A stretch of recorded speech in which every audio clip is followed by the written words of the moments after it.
The Bible, a book whose origins lie thousands of years ago in the Middle East. It still inspires billions today. Creation roots us in the wonder of our own drama. What a beginning. Its teachings provoke controversy. The Ten Commandments are the hysterical believings of a group of desert tribes. We know the Bible is completely accurate. It shows me how dangerous revelation can be. Blessed are the pure in heart, for they shall see God. 7 figures from different walks of life offer their personal perspective on the best-selling book of all time and what it means to them. The women of the Bible still speak to us today. Who was this Jesus Christ, and who was it that murdered him? Even if you've never read a word of the Bible, your life will have been shaped by it. In this programme, Raggy Omar goes in search of Abraham.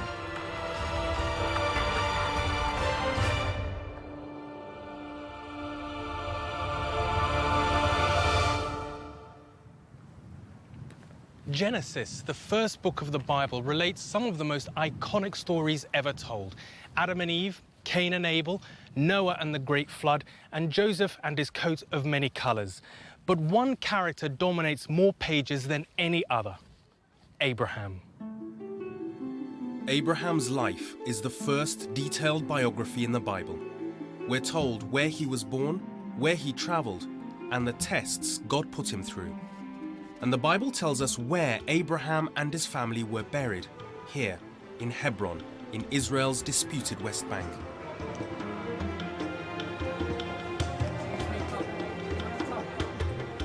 These Jewish pilgrims have come here to pay homage to the Old Testament prophet Abraham, whom they believe is buried in a tomb just behind me.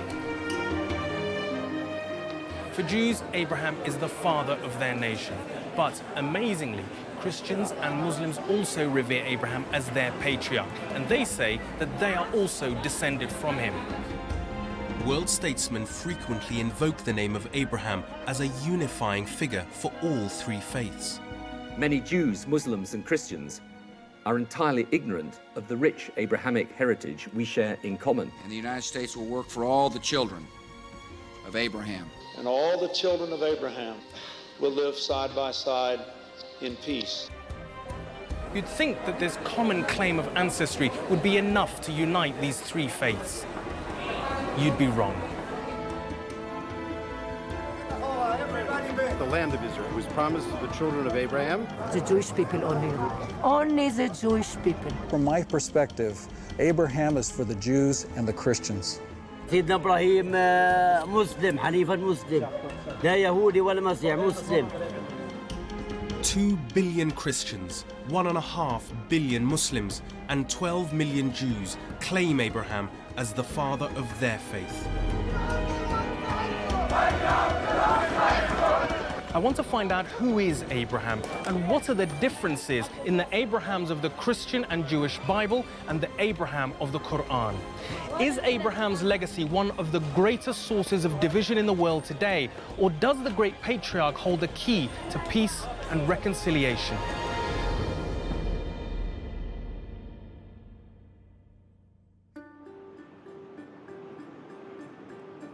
I was brought up as a Muslim, and as a child I was taught that Abraham was a great prophet in the Quran. But I was also educated at Christian schools in Britain, where I picked up a basic understanding of the Bible's account of Abraham. I learnt that at a time when everyone else was worshipping many gods, Abraham agreed to worship only the one God. I was taught that in return, God promised Abraham and through him the Jewish people land, modern-day Israel. And the part of the story I'll never forget is when God tested Abraham by ordering him to kill his son Isaac. I need to know more about Abraham, so I'm meeting Hebrew Bible expert Dr. Francesca Stavrakopoulou. According to the story in the Old Testament, God says to Abraham, I want to choose you, I'm going to choose you of all people in the world to be exclusively my worshipper. And so it's a question about a very intimate relationship between God and one person. So if you like, God almost becomes his patron deity, his personal God.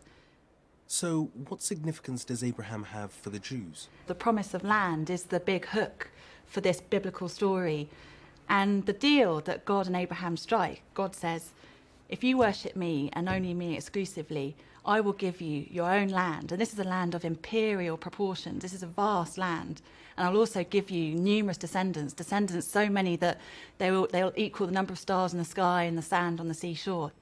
And in return, Abraham has to worship him exclusively, and he has to circumcise himself and all the male members in his house as a sign of this obedience, this exclusive worship, this very intimate relationship between God and Abraham.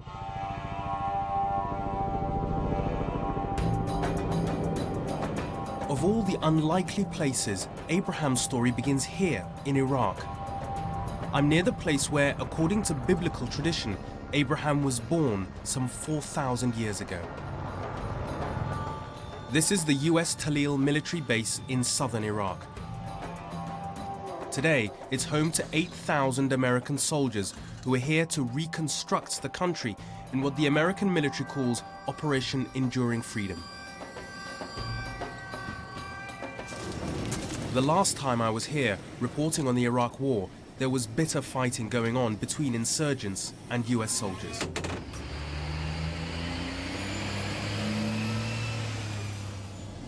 I've returned this time because this military base is said to be close to the place where Abraham was born.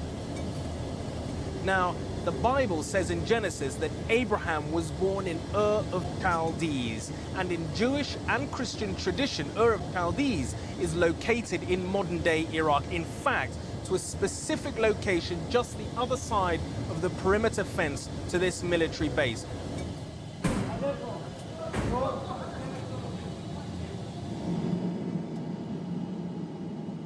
We've been held up here for about 15 minutes, and the reason is that there's been indirect fire. Some mortar rounds have been fired into the base, and it may mean that we can't get to the other side of the perimeter fence to see the place where people believe Abraham was born.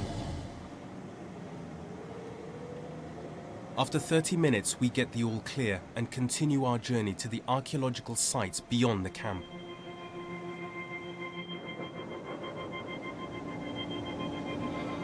The ruins of the city of Ur are dominated by a ziggurat or temple.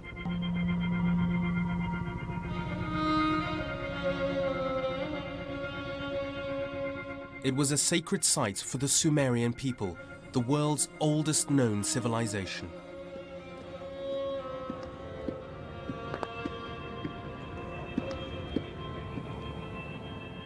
I've been joined here by Mr. Abdul Amir Amdani of the Iraqi State Board for Antiquities and Heritage. Here we are on the Sumerian city of Ur. And in that period, Ur was the capital of Sumerian kingdom. This was a significant civilization that spanned a large area and that did have real wealth. Right. If we talk about the Sumerian civilization, they have like cities, a legal system, arts, literature, and Abraham and his family, it should be a part of this system. What is the importance of this place here that we're standing on? I mean, here is the temple of Nannar, the moon god.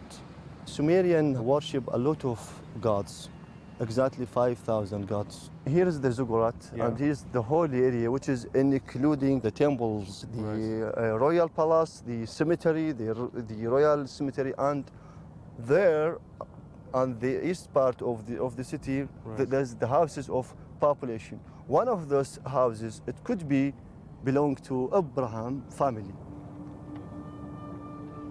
So Abram, his name before God changed it to Abraham, was a sheikh from the Iron Age period, a time when people followed and worshipped many different gods and idols.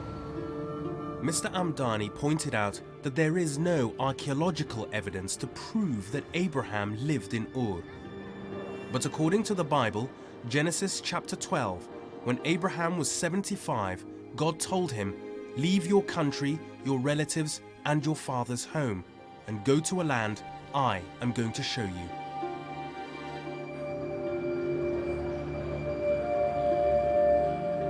God tells Abraham, "Follow me." and he obeys. And for the next 100 years, Abraham wanders the region we now know as the Middle East.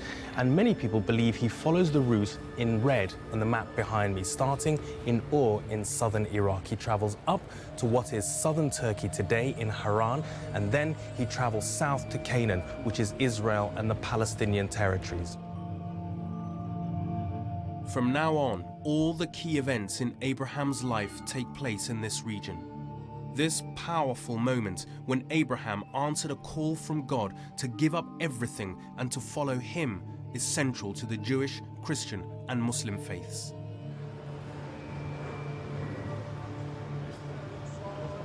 Standing on the promises of God, standing.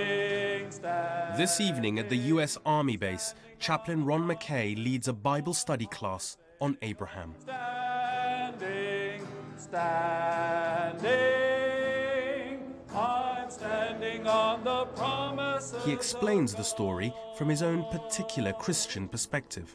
When it comes to the birth of nations, there's no greater founding father than Father Abraham. To understand Abraham is to understand the entire Scripture. And of course, there are different viewpoints and interpretations, and it truly is the continental divide of all of theology. And that is one of the reasons our world is so chaotic this very day. Chaplain, why is what is happening in Iraq, why you find yourself here in Iraq, relevant to the story of Abraham? Everybody wants a piece of Abraham. Everybody wants to take those promises and apply it to themselves. The Jews want it. The Christians want it. The Arab people want it. Do you feel that Abraham can be shared between all the three main faiths? From my perspective as a Christian, I believe that Abraham is first of all the Jewish father through Isaac, the son of promise. And I believe that through an extension, Jesus Christ was who the seed really was talking about. I view the Islamic scriptures and their interpretation as a little too late into the scene. And so, yes, from my perspective, Abraham is for the Jews and the Christians. And there was I thinking, we all share a rich Abrahamic heritage, to quote Tony Blair.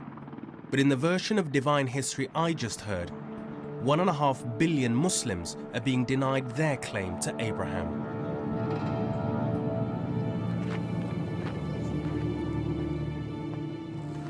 This is a quiet but still eerily uneasy place. And for many Muslims, Iraq remains a Muslim country that is occupied by a largely Christian Western army.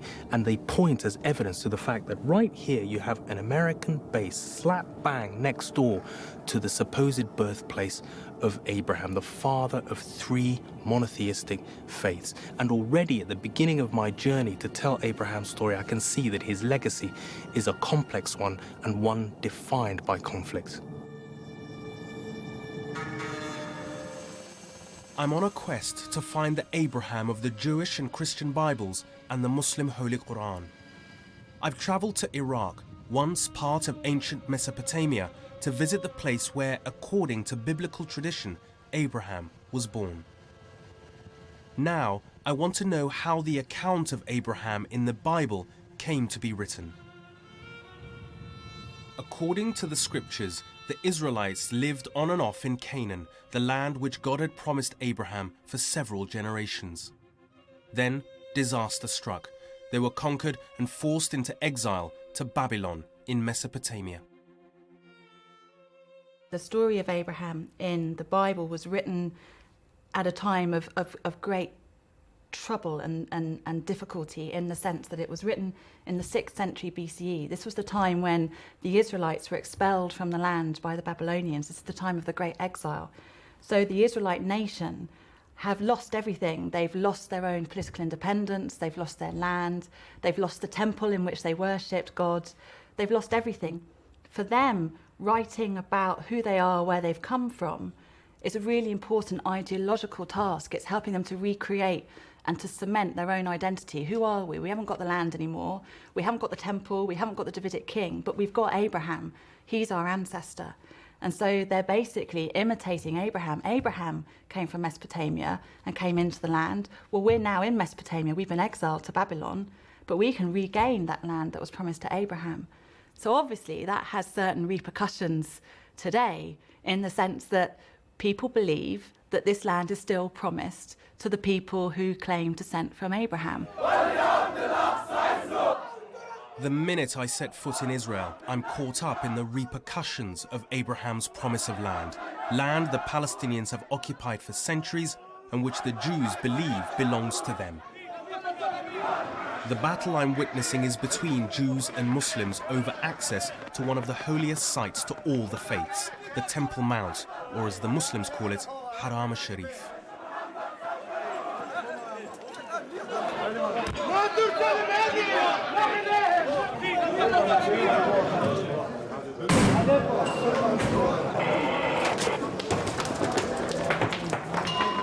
They said there'd be tension, and there was. Palestinian boys started throwing rocks, and now there's a huge security operation clearing the areas around the compound.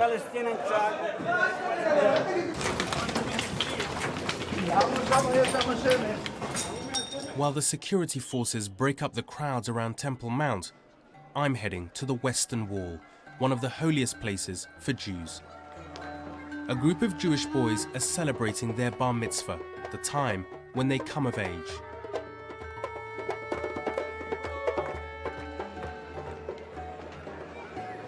They will have learnt from birth the story of Abraham and God's promise of land to the Jewish people.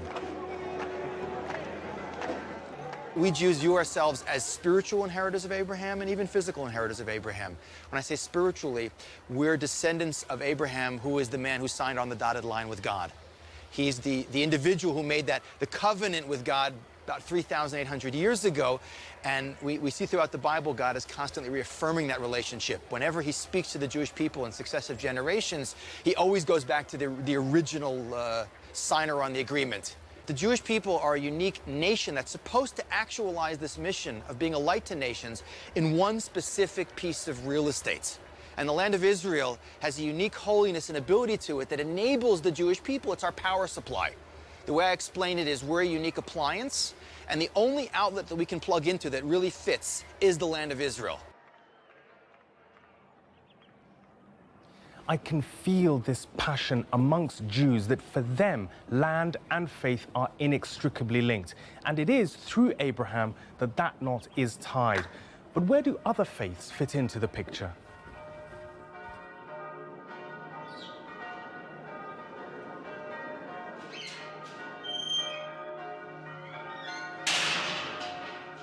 Archbishop Aristarchos is a patriarch of the Greek Orthodox Church in Jerusalem. We believe what is written in the Old Testament about Abraham. In Genesis, Patriarch Abraham is for Jews and for us Christians, one of the great patriarchs. What do Christians believe about the covenants that God made with Abraham?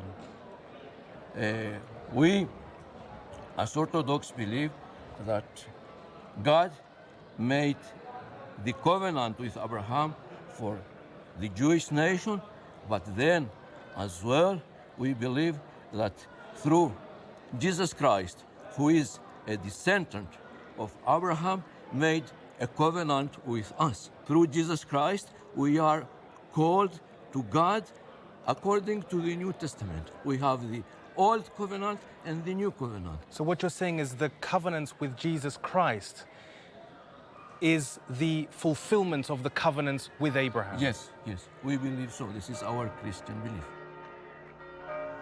And significantly, writers in the New Testament were at pains to establish a family tree for Jesus which stretched all the way back to Abraham. The last of the great monotheistic faiths, Islam, came on the scene much later in the 7th century. And as I learnt when I was a boy growing up in London, for Muslims, Abraham is also the great patriarch of their faith. Yeah, and it's interesting there that... I'm meeting with Dr. Mustafa Abu Sway, Associate Professor of Philosophy and Islamic Studies at Al-Quds University in Jerusalem. Yeah. Submission to God, he pointed out, is not only the essence of the Abraham story, It's actually the definition of what it means to be a Muslim. Dr. Abuswe, can you tell me, first of all, how do Muslims see themselves as being connected to Abraham? Abraham is mentioned in the Quran as the first Muslim. He called basically for pure monotheism, the first one to submit to the will of God, and this is why Muslims basically mentions him every day in their prayers. And in terms of the importance, the centrality of Abraham in the Quran, Islam perceives itself as the last phase of revelation. And on that line of prophets, we have Abraham and we have the family of Imran. In the Quran, most of the 25 names of prophets come from the lineage of Abraham. Do Muslims believe that they have a promise from God through Abraham of land, in the way that there is this covenant, this promise in Judaism? There is no covenant with Abraham that is related to the land. Ultimately, it is the idea of being a monotheist, submitting oneself to the will of God, and that's where the story of Abraham is very, very important in the Quran. All three faiths revere Abraham, but they all have different interpretations of his story. For Jews, the critical thing is the covenant that God makes with Abraham over land. Christians argue that that covenant is superseded by the one God makes with his own son, Jesus. And for Muslims, Abraham is the highest example of obedience to God. But what all three religions share is their admiration for Abraham's willingness to risk it all for God. And for God, Abraham was willing to travel thousands of miles, and everywhere he went, he built altars to worship him. But as well as land, God had promised Abraham many descendants. He said, "I will make your offspring as numerous as the stars of heaven and as the sand that is on the seashore." Yet now in his 80s, Abraham had no children. So I want to find out how God fulfilled this side of the bargain to make Abraham the head of a huge family. In the desert, he traveled with his wife, Sarah, who was in her 70s, and her servant Hagar, together with their growing household. We're told from the very beginning of the story that Sarah, his wife, is infertile, she's barren. So the whole time that we're tracing Abraham's story in the biblical tradition, we're thinking, well, where are the kids? How's he going to fulfill this divine promise of a huge number of generations? Sarah decides to give Hagar, her slave girl, to Abraham. And so with Hagar, Abraham has his firstborn child, Ishmael. But then some years later, God performs this incredible miracle. He is the God who can open the womb. And Sarah conceives, and she has a son, Isaac. And so you have two women, two mothers, and two sons.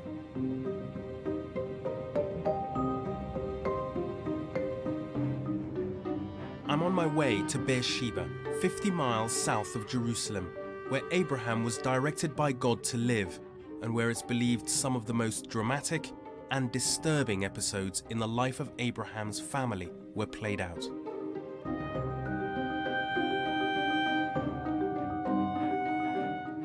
Avner Goren is an archaeologist whose recent work has focused on the study of sites key to Abraham.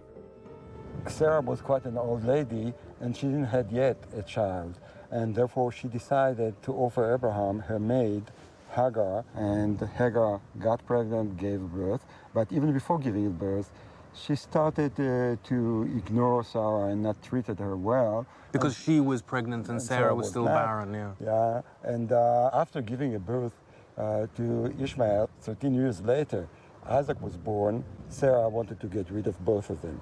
She forced Abraham to send Hagar and Ishmael away, and they went here to the desert.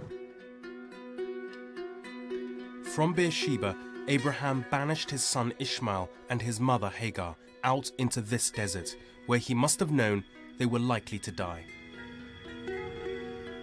But God intervened to save Ishmael and sent an angel to tell Hagar, "Fear not, for God has heard the voice of the lad where he is. Arise, lift up the lad, and hold him with your hand, for I will make him a great nation." Mother and son survived. Some interpretations of the Bible claim that Ishmael went on to become the father of the Arab people. According to Islamic history, Abraham leaves Hagar and Ishmael in the desert in Mecca. Later on in this account, Abraham and Ishmael are reunited and together build the foundations of the Kaaba, Islam's holiest shrine. But according to the Bible, Ishmael never sees his father again, and Abraham's troubling relationship with his children gets worse. What happens next here in Beersheba is, for me, the most horrific part of the story of Abraham and the part that is most difficult to understand.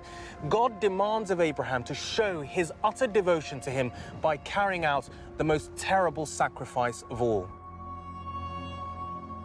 According to biblical tradition, God instructs Abraham to leave this place and go to a mountain in order to kill his beloved son.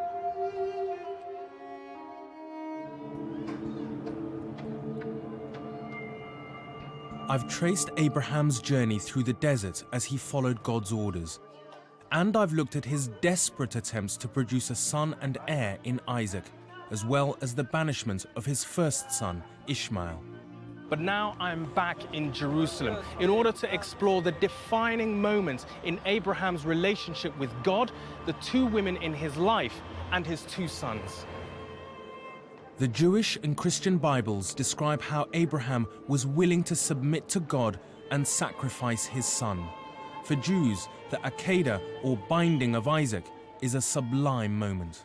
Abraham takes Isaac, they take the wood, they hike up to the top of the hill. There's an altar there, he ties him up, he's about to do it, and then an angel appears and says, "Don't send out your hand against the child. Now I know you got what it takes," basically. But it's really God pushing Abraham to the absolute limit to see if he's able to go all the way, if his dedication to relationship with God and truth supersedes everything, even his love for his son. And we say that is the power that was embedded in Abraham's soul, and that'll be carried on to the Jewish people throughout generation after generation. This took place actually underneath the Gold Dome, which, contrary to what a lot of people think, the Western Wall is not the holiest spot in the world for the Jewish people. The highest part of that hill is underneath the Gold Dome.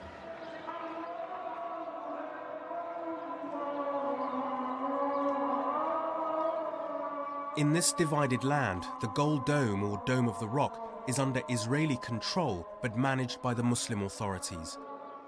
In fact, it's been a Muslim shrine for 1,300 years and is the oldest existing Islamic building in the world. For Muslims, it's holy because this is where they believe that the Prophet Muhammad ascended to heaven. But they don't believe Abraham tried to sacrifice his son here, and crucially, unlike the Jews, they believe it was Abraham's first son, Ishmael, not Isaac, who was the intended offering to God. What does the Quran say about this moment in which Abraham was tested to sacrifice his son and its importance? Abraham was put to the test. Abraham was asked to sacrifice his son, and we know that it is Ishmael. He succeeded in absolutely submitting himself to the will of God. There was not even a speck of doubt. I mean, he survived the test because he knew it was from God. It's a beautiful moment. It's the way we read the Quran. For Muslims, Abraham's son Ishmael is the forefather of the Prophet Muhammad. Jews, on the other hand, claim descent from Abraham's son, Isaac. But what both faiths share is an admiration for Abraham's willingness to show his total devotion to God by being prepared to kill his own son. In a few hours' time, one of Judaism's holiest days, Yom Kippur, will begin. This event is marked with a sacrifice intended to cleanse the believer's sins. It seems that everywhere I go in Jerusalem, I am confronted by the themes of blood and sacrifice that are central to the Abraham story.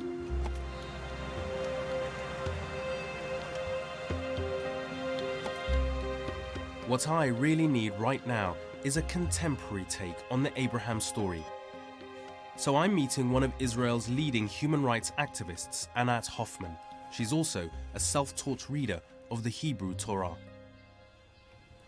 ויאמר אליו אברהם, ויאמר הנני, and he said Abraham, and he said, here I am.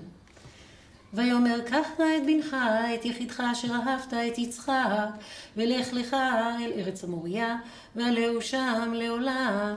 Take your son, your only one, the one you loved, take Isaac, and go to the Moriah mountain and sacrifice him for me. Well, first, let's start with the fact that it's a very dysfunctional family. Extremely dysfunctional. Dysfunctional towards boys, dysfunctional towards women, dysfunctional all around. He tries to kill both his children, Hagar, both the son of Hagar, Ishmael, and the son is Sarah's son, Yitzchak. What kind of a father is it? So, and then forever we are locked, the sons of Ishmael, the sons of Yitzchak. Who did he love more? It's sibling rivalry of the worst kind. Who did he promise this land for? So the conflict that we're all hearing about in the news is an old sibling rivalry stemming from here. Do you think that heritage of the sacrifice, if you like, is still very much alive? Absolutely, absolutely. I'm afraid that the fundamental religion encourages total commitment, and the extreme total commitment is to kill yourself to God. And unfortunately, this is still the discourse here.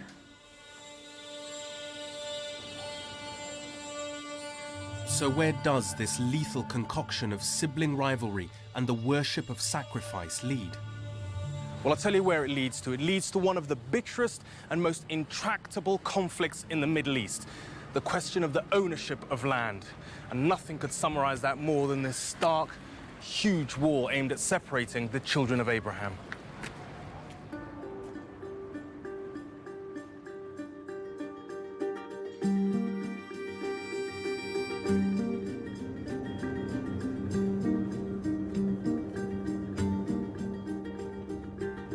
In the Bible, Abraham lives to 175, but he is mortal, and his story does have an ending. I'm heading to Hebron, south of Jerusalem, where both the Quran and the Bible agree Abraham died and is buried. Hebron in Hebrew is Chevron, and in Arabic, Al-Khalil. Interestingly, both words translate as dear friend.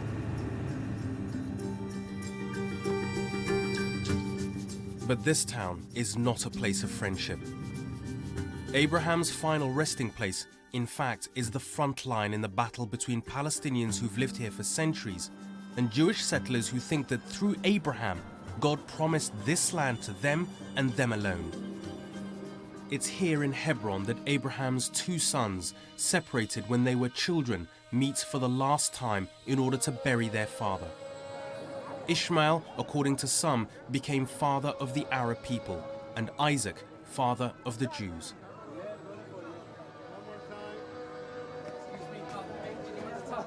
Today marks the time in the Jewish calendar when pilgrims from all over Israel come to Abraham's tomb to honor him. But divisions in here mirror divisions outside. This place of worship is literally split between two faiths. There is the Muslim side and here the Jewish one, and neither can enter the other's holy place.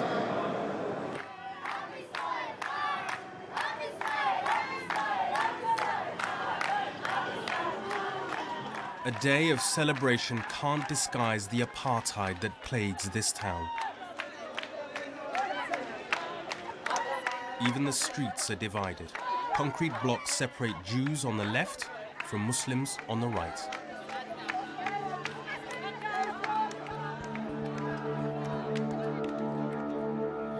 The center of the town is home to 170,000 Palestinians. High above Hebron are two Israeli settlements. Inside them live 800 Jewish settlers. And above me, you can see the rocks and the rubbish that the settlers throw down on the Palestinians.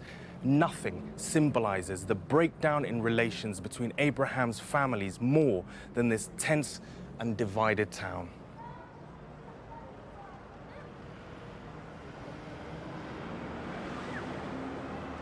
The Jewish settlers say that this land belongs to them because God gave it to them. What do you think? لا هذه الأرض ما هي إلهم هذه أرض إسلامية أبا عن جد أرض إسلام هذه وكلها مجبولة في دم الشهداء كلها بعدين سيدنا إبراهيم مسلم حنيفا مسلم لا يهودي ولا مسيح مسلم. Why is Ibrahim important today to you as a Muslim? كل وقت مهم إلنا ما فيش من زمان ولا اليوم كل على مر الأزمنة على مر الأزمنة ومر العصور سيدنا إبراهيم مهم إلنا.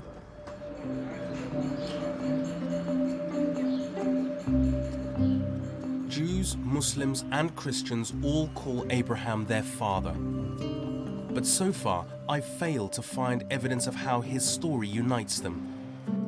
I'm feeling discouraged.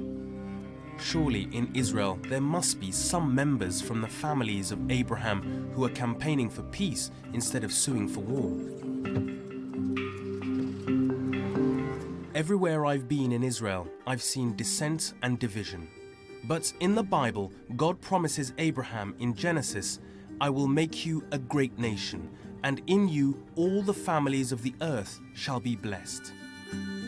I want to meet with those who are working for an end to the conflict, for a time when God's blessing can be conferred on all the families of Abraham. The Hand-in-Hand School in Jerusalem is a very special place where Jewish and Muslim kids share classes from primary right through to secondary school. I've joined a class conducted in both Hebrew and Arabic where the kids are getting a lesson on Abraham.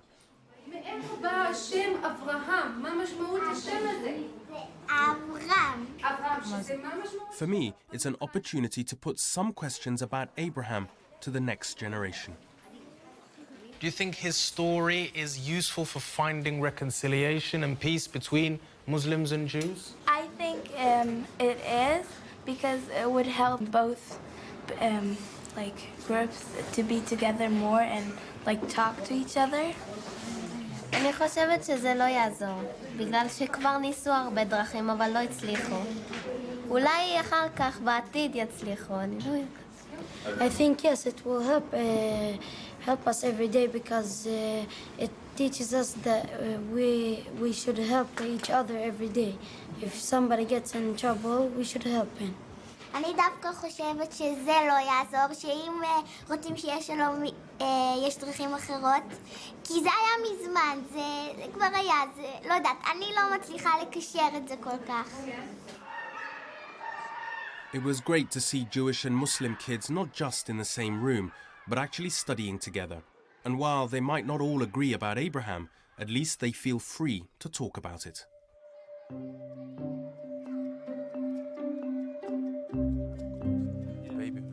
I've come back to Hebron once more, this time to meet Mikhail Mankin, a member of one of Israel's most unusual organizations.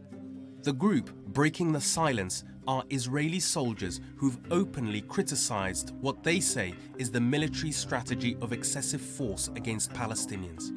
Mikhail is working alongside Palestinian community activist Isa Amro, who belongs to a peace group here in Hebron known as Sons of Abraham. So this is the house where you've been working together on, right?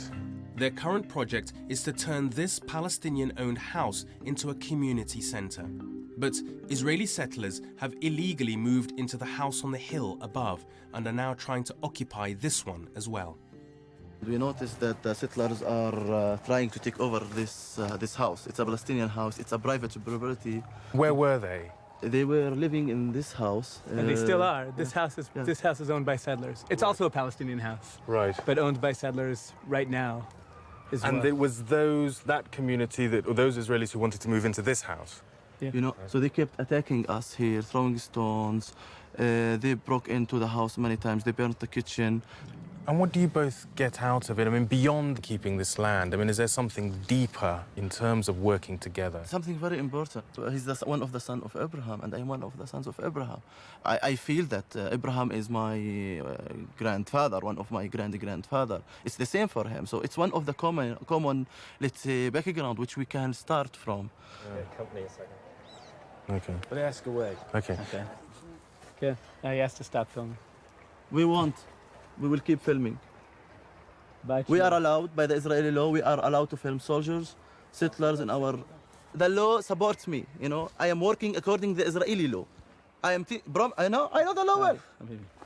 You want me to call the police to come to talk to you about it? Some soldiers.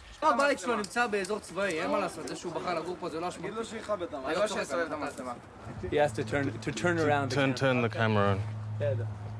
The soldiers made us stop filming and Isa had to leave for Jerusalem. But later, I was able to talk with Mikhail about the contradictions between his belief as a Jew in the Abrahamic covenants of land and his work with Palestinians in Hebron trying to keep their land. You're religious, you're observant, you've been a soldier, you're a father, but you feel troubled by this whole story of Abraham. Well, yeah, I mean, of course, yeah. It's true that, you know, God promised Abraham all of this land, but God also told Abraham and his sons and followers a lot of other things, and there's a conflict, and there's a contradiction. So in a, I don't even know to say an ideal world, but in an alternative world, that promise might play. But the fact of the matter is to go with that promise, for us to pursue that promise means that we have to steal. It means that we have to, you know, we have to abuse. It means that we have to do a lot of bad things to people who live here. Do you think we should just forget about Abraham, leave him to one side with all of the legacies and just say he was the father of monotheism and let's leave it at that? Well, I can't. I mean, maybe we should, but it's my history. You know, it's my tradition. It's not something that, you know, I don't think it's a natural thing to forget where you came from. Michal and Isa are the exception rather than the rule here in the West Bank. But although they are fighting against the odds, these two sons of Abraham have found a way to work together. To me, they embody the spirit of God's promise to make Abraham the father of all nations. I had one final visit to make, perhaps the most difficult one of all. I'm on my way to meet two very exceptional people. Jewish mother Robbie Damelin lost her son David, who was killed by a Palestinian sniper. Palestinian Ali Abu Awad lost his brother Yusuf, who was killed by Israeli soldiers, and Ali himself spent 3 years in prison. Both Robbie and Ali were tempted but ultimately refused to seek revenge for their loss, and today are close friends. Together, as members of the Parent Circle Families Forum, they speak to audiences around the world about the need for reconciliation. Keep Abraham, keep God rest from us, you know, because even God is tired about this conflict. You know, what is more important for God? Al-Aqsa Mosque or people life? What is more important for Jewish? Is the Kotel or a Jewish life? You can believe in whatever you like, because if that's what gives you solace, that's what you must do.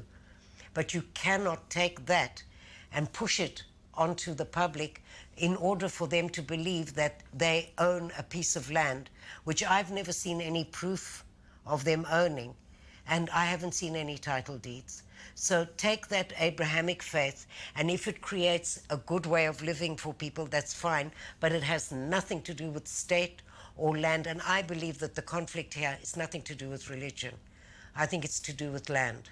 Ali, what would you say if you had across from you now a Palestinian mother who, because of everything she's been through, said, I'm prepared to sacrifice myself, you know, my children for Palestine, for Al-Aqsa, for the land, or a young Palestinian man who felt the same way? What would you say to them? I was born to live. God put me to this life to live, not to be a victim of somebody and not to be a killer of somebody. This conflict will end in one way, justice, freedom for Palestinians, security for Israelis, and that's it. We don't have to belong to any religion, and we don't have to have an ideology, religious agreement to remove a settlement or a checkpoint.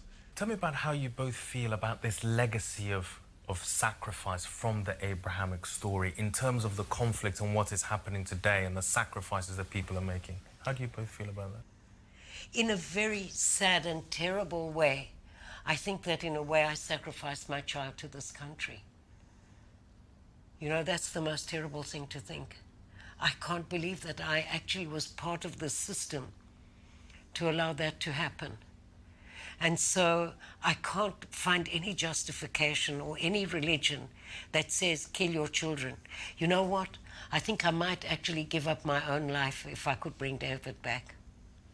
That I would consider a sacrifice that is moral. I have no right to sacrifice somebody else's life in my name.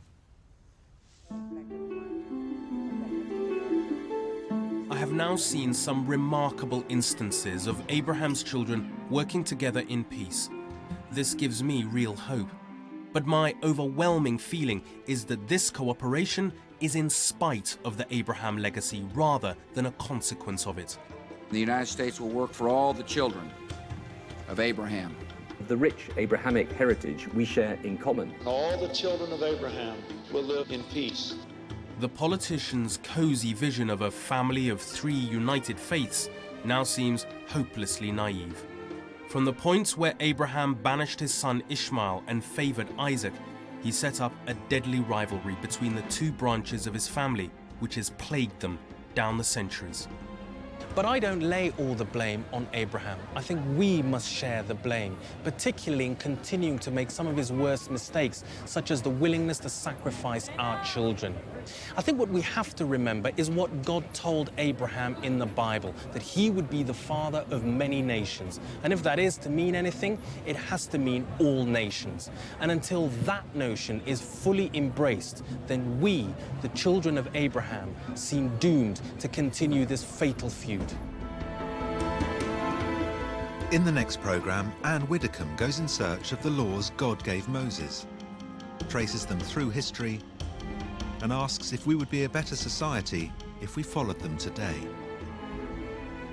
The Ten Commandments have underpinned Western law for centuries, indeed for millennia. These damn commandments of yours, you say they've made life better, I say they've suppressed and tyrannized and bullied.